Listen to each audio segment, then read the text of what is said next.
Brendan, is it hateful, as Sussex police claim, to call a male paedophile a man?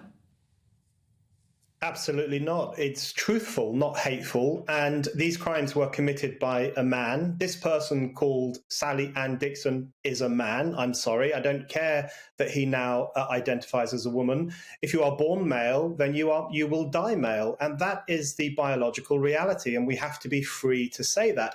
More importantly, we have to be free to say that these heinous crimes were committed by a man. And for the police to make a statement saying that a woman has been put behind bars for abusing children is a straight up lie. This is like something out of 1984, where the history is rewritten to make it accord with the prejudices of the time. That is what has happened in this case. The history of this case has been rewritten by the police to make it more politically correct. And in the process, they have lied to the public by saying a woman abused children.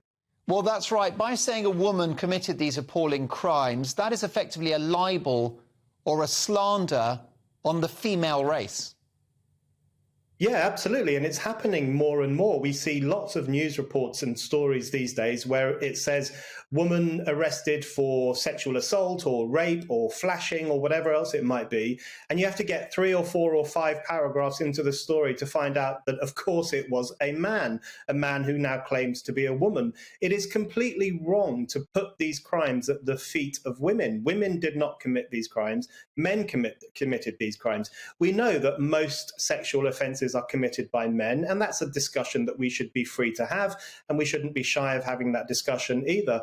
I think one of the problems with the way the transgender ideology is going is that it does compel us to say things that we know are not true. Yeah. And that's why the pushback against Sussex police was so important, because what we had was people on Twitter saying, look, this is simply not true that this is a woman. You are making things up. We have to tell the truth, which is that this is a man who grotesquely abused a number of children. So that was a great defense of truth and reality against the myth-making of woke politics. Well, that's right. It's a tragedy, a double insult and a double injustice to the victims of his appalling crimes. And it does tell you, doesn't it, Brendan, that our police forces have been drinking the woke Kool-Aid. And what worries me is, A, we're paying for this nonsense, and B, I don't think it's making us any safer. Their job is to police real crime. Absolutely. The police should have no business at all enforcing ideological points of view, like the woke point of view or the transgender ideology. It's not their business to tell people how to speak or how to think. It is their business to prevent crime and to bring criminals to justice. That's all that the police should be doing, and they should be doing it more effectively. As Suella Braverman said, stop policing pronouns and start policing the streets and policing criminal offences. That's what the police ought to do. There have been numerous instances over the past few months and years where the police have visited people for incorrect think, told people off for transphobic language. Very recently, police officers visited a woman who had a supposedly anti-trans sticker on her front door and basically lectured her about the correct way to think on issues to do with trans politics.